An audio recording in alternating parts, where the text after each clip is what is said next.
পাঠ্য বই ছাত্রছাত্রীদের হাতে পৌঁছায় নাই, কবে পৌঁছাবে এটা আমগের উপদেষ্টা জানে না। শোনেন কি কয়, কোনো বছরেই মার্চের আগ পর্যন্ত সব বই দেওয়া হয়নি, কবে নাগাদ সবাই সব বই পাবে এটা আমি জানি না। আপনি ওনারা জিগান আপনি ডায়াপার পাল্টাইছেন কিনা, দেখবেন এটাও উনি জানেন না। আবার আমার দেশে একটা প্রতিবেদন দেখলাম, সেখানে দাবি করা হয়েছে যুবলীগ নেতার ষড়যন্ত্রে পাঠ্য বই পাওয়া বিলম্বিত হইতেছে। নির্ধারিত সময়ের মধ্যে শিক্ষার্থীদের হাতে যেন এনসিটিবি বই তুলে দিতে না পারে সে লক্ষ্যে কলকাঠি নাড়তে শুরু থেকে সক্রিয় হয়ে ওঠে একটি চক্র, যারা অযথার সময় ক্ষেপণ করে লক্ষ্য হাসিল করতে চায়। তাদের মূল লক্ষ্য ছিল অন্তর্বর্তী সরকারকে বিব্রত করা। বিভিন্ন গোয়েন্দা সংস্থা ও এনসিটিবির কর্মকর্তাদের সঙ্গে কথা বলে এর সত্যতা মিলেছে। মুদ্রণ শিল্প সমিতির সাবেক সভাপতি এবং যুবলীগ নেতা জহুরুল ইসলাম পাঠ্যপুস্তক নিয়ে সরকারকে বিব্রত করতে প্রথম থেকেই সক্রিয় হয়ে ওঠেন। এরই অংশ হিসেবে সরকারের বিনামূল্যের পাঠ্য বই মুদ্রণের জন্য 25 মার্চ পর্যন্ত সময় চেয়ে শিক্ষা উপদেষ্টা বরাবর চিঠি পাঠিয়েছিলেন মুদ্রণ শিল্প সমিতির সিনিয়র ভাইস চেয়ারম্যান জুনাইদুল্লাহ আল মাহফুজ। এ নিয়ে ব্যাপক আলোচনার পর তড়িঘড়ি করে সংবাদ সম্মেলন ডেকে ক্ষমা চান মাহফুজ এবং সমিতির প্যাডে চিঠিটি যাওয়ায় নিজের দায় স্বীকার করে ক্ষমা চেয়েছেন সমিতির সভাপতি রাব্বানী জাব্বারও। রাব্বানী সাবেক ডাক ও টেলিযোগাযোগ মন্ত্রী মোস্তফা জাব্বারের আপন ভাই। আওয়ামী লীগের মন্ত্রী স্টিভ জাব্বারের ভাইরে দেওয়া হয়েছে বই ছাপানোর দায়িত্ব, রাব্বানী জাব্বার তো এ হবে না। যাই হোক, আজকে আমি এই শিক্ষাক্ষেত্রে বিশেষ করে প্রাথমিক আর মাধ্যমিক শিক্ষার ক্ষেত্রে সিলেবাস, পাঠ্য বই, পরীক্ষা পদ্ধতি এই সমস্ত নিয়ে শিক্ষা ব্যবস্থার সংস্কার নিয়ে কথা বলবো। শিক্ষা সংস্কার নিয়ে কথা বলার আগে দুটো জিনিস নিয়ে একটু কথা বলে নিই, এটার সাথে সম্পৃক্ত। ছাত্ররা বই পায় নাই, এই যে মাসুদ কামাল কইতেছে হাসিনার আমলে কখনোই বই পাইতে দেরি হয় নাই। শোনেন কি কইতেছে, তার মুখেই শোনেন।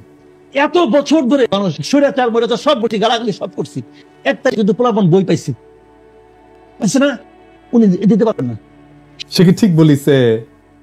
দেখেন এটা 2023-এর খবর, বই ঠিক সময় মতো পাইছে। আবার দেখেন এটা 2022-এর খবর, তার আগের বছর ঠিক সময় মতো বই পাইছে। 2023-এর আর একটা খবর দেখায় যে দেখেন ঠিক সময় মতো বই পাইছে। তাহলে মাসুদ কামাল কেন বলে যে হাসিনার আমলেও বই পাইছে 1 তারিখে? মাসুদ কামাল হাসিনার লেসপেন্সারি করিচ্ছে, ফ্যাসিবাদের লেসপেন্সারি করিচ্ছে, এটা টের পাচ্ছি। কারণ মাসুদ কামাল মনে করিচ্ছে আওয়ামী লীগ যদি আবার ক্ষমতা এসে যায় তাহলে একটা দাও মারা লাগবে। যাই হোক, এটার বাইরে একটা কারণ আছে, কারণ এটা হচ্ছে বাংলাদেশ। কেউ যদি প্রমিনেন্স পায়, নিজেরা ঈশ্বর ভাবতে থাকে, সে নিজেই রেফারেন্স উৎপাদন করে, নিজে চেক করবে তার টাইম কই। তাহলে এই যে মিছা কথাটা সে কইলো, তার কি হবে? মাসুদ কামাল সিনিয়র সাংবাদিক, যাই হোক আমি তার উপরে এখনই চড়াও হব না, তার আমি বেনিফিট অফ ডাউট দিতে চাই। স্লিপ অফ টাঙ্গও তো হইতে পারে, ভুল হইতে পারে, কিন্তু মাসুদ কামাল এর পরে যদি ভুলভাল মিছা কথা কইছেন তাইলে গেলে বুঝেছেন একেবারে কচ্ছপের কামড় দিয়া ধর্ম কলে। এবার আসেন, বইয়ের সিলেবাস পাল্টাইছে সরকার, জুলাই আগস্টের বিপ্লবের ঘটনা ঢুকাইছে। কি ঘটনা করিছে সেটা এনা দেখি, আসেন। দেখেন হাসিনার নাম নেই, পরে মনে হয় পুলিশের দায় শুধু, আওয়ামী লীগ নাই, ছাত্রলীগ নাই, গণঅভ্যুত্থানের বিরুদ্ধে মেইন কালপ্রিটের নাম নাই।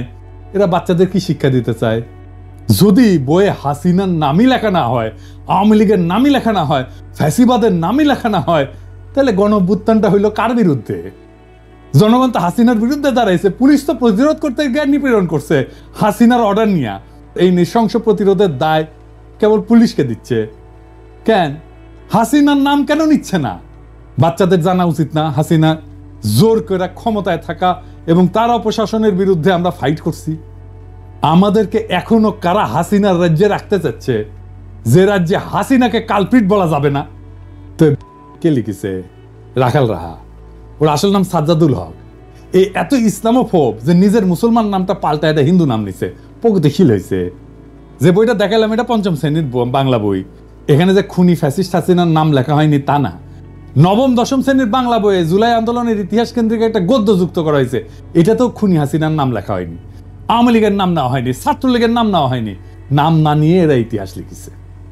কি লিখেছে দেখেন, মূলোৎপাটন করবে শাসন ক্ষমতা আঁকড়ে থাকা ফ্যাসিবাদী এক শাসককে, নিপীড়ক সরকারও প্রস্তুত, তার আছে দলীয় বাহিনী।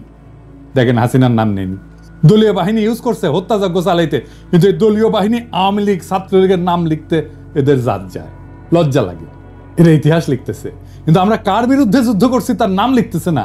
কারা শহীদদের খুন করছে, গুলি করছে, পঙ্গু বানাইছে, অন্ধ বানাইছে, তাদের পরিচয় বলতেছে না। এটা কেমন ইতিহাস?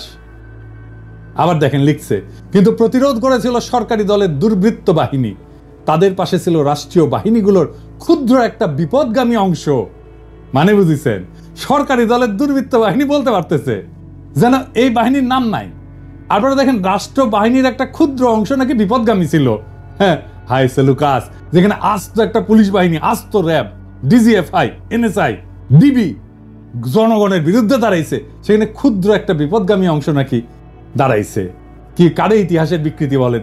এই ইতিহাস ঘটার 4-5 মাস না যাইতেই এই ইতিহাস বিকৃতি, তাও গণ অভ্যুত্থানের সরকার ক্ষমতায় থাকা অবস্থায়। পরে কি হবে তাইলে ভাবেন।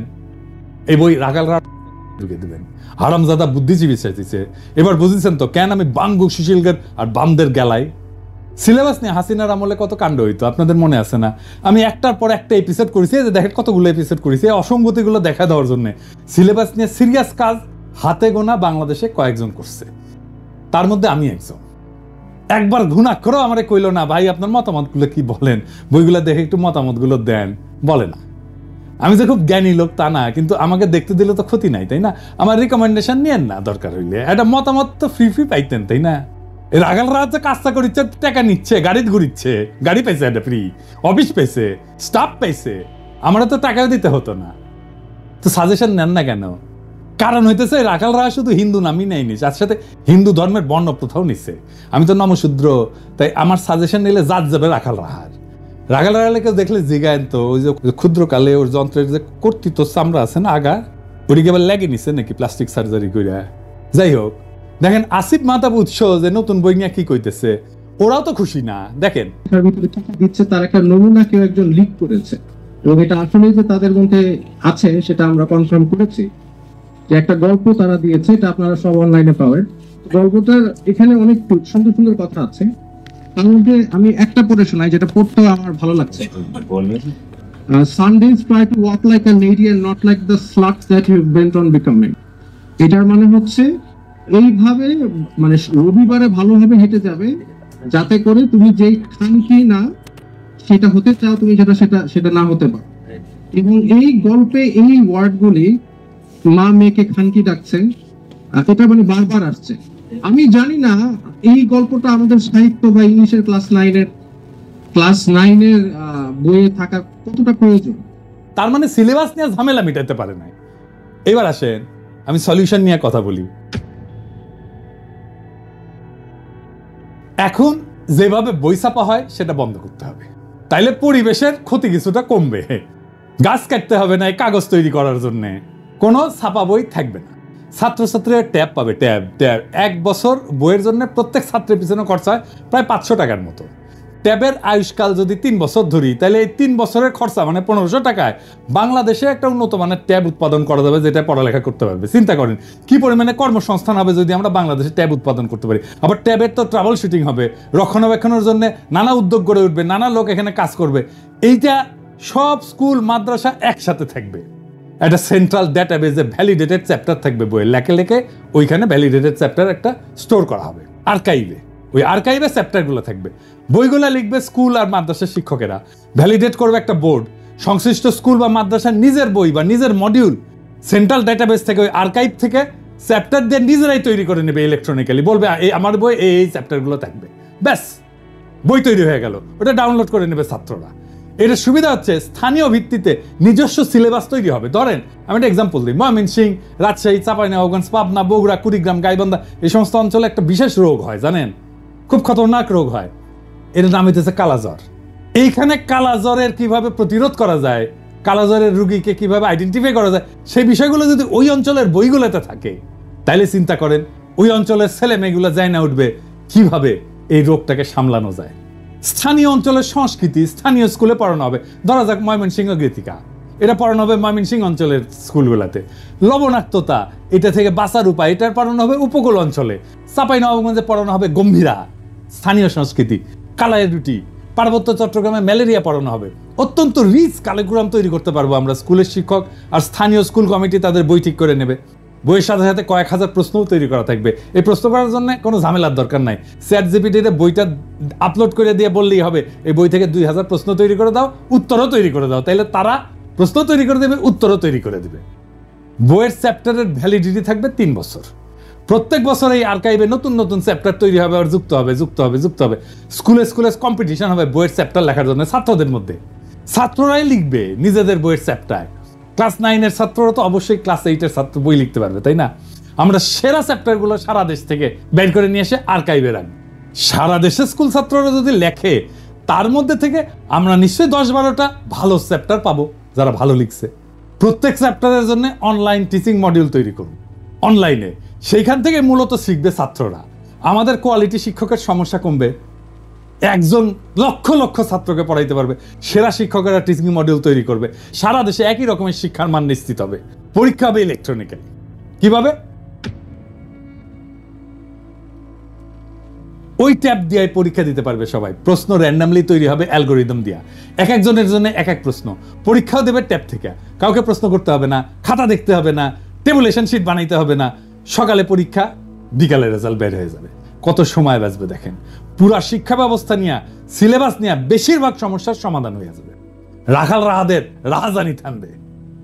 আমরা অনেক গুরুত্বপূর্ণ বিষয়ে নজর দিতে পারবো এইটা অল্প সময়ের মধ্যে সম্পন্ন করতে পারলে। এখন প্রশ্ন হচ্ছে, এইটা কি বাস্তবায়ন করবে এই সরকার? এই সরকার তো কিছুই করে না, কিন্তু বলতে তো অসুবিধা নাই। আমাদের স্বপ্নটা জাগায় রাখতে হবে, আমাদের জাতিকে বুঝাইতে হবে আমাদের সম্ভাবনাটা কত বিশাল। আমাদের সমস্যা যাই থাক, তার সৃজনশীল সমাধান আছে। একদিন না হয় একদিন এই সমাধান বাস্তবায়িত হবে। ততদিন স্বপ্নকে জাগায় রাখতে হবে আমাদের। আমরা স্বপ্ন দেখি এমন এক বাংলাদেশে যেখানে শিক্ষার জন্য অপেক্ষা করতে হয় না, যেখানে পাঠ্য বই বিতরণে অব্যবস্থাপনার শিকার হইতে হয় না। আমরা স্বপ্ন দেখি এমন একটা শিক্ষা ব্যবস্থা যা শুধু জীবিকা অর্জনের পথ দেখায় না, বরং সৃজনশীলতা, উদ্ভাবনী শক্তি এবং আত্মমর্যাদা জাগায় তোলে। আমাদের স্বপ্ন একটা বিপ্লবের, সৃজনশীল বিপ্লবের। এই বিপ্লব কোনো বন্দুকের গুলিতে না, কোনো আন্দোলনে না, কোনো প্রতিবাদের মিছিলে না। এটা হবে আমাদের চিন্তায়, আমাদের দৃষ্টিভঙ্গিতে, আমাদের কর্মের মাধ্যমে বিপ্লব। আমরা বিশ্বাস করি প্রত্যেকটা শিশু একটা সম্ভাবনার প্রদীপ। আমাদের কাজ সেই প্রদীপের আলোকে জ্বালানো। তাদের হাতে কেবল সঠিক বই তুলে দেওয়া না, বরং এমন একটা শিক্ষার প্ল্যাটফর্ম দেওয়া যেখানে তারা নিজেদের শ্রেষ্ঠ সংস্করণ হয়ে উঠতে পারবে, সেই তার বেস্ট ভার্সন হয়ে উঠবে। আমরা চাই প্রত্যেকটা শিশু জানুক যে তারা কেবল ভবিষ্যতের অংশ না, তারা নিজেরাই ভবিষ্যৎ। এই শিক্ষা ব্যবস্থা তাদের আত্মবিশ্বাস, সৃজনশীলতা এবং নেতৃত্বের গুণাবলী গড়ে তুলবে। তারা শুধু স্বপ্নই দেখবে না, তারা স্বপ্ন বাস্তবায়নও করতে শিখবে। এই বিপ্লব আমাদেরকে শুরু করতে হবে। আমাদের চিন্তা, কথা এবং কাজের মাধ্যমে আমরা সেই আগুন চারিদিকে ছড়ায় দেব। আমরা প্রমাণ করব শিক্ষা শুধু এক প্রজন্মকে না, পুরা জাতিকে বদলায় দিতে পারে। আসেন আমরা এই স্বপ্নের অংশ হই। আসেন আমরা সৃজনশীল বিপ্লবের সৈনিক হই। ইনকিলাব জিন্দাবাদ।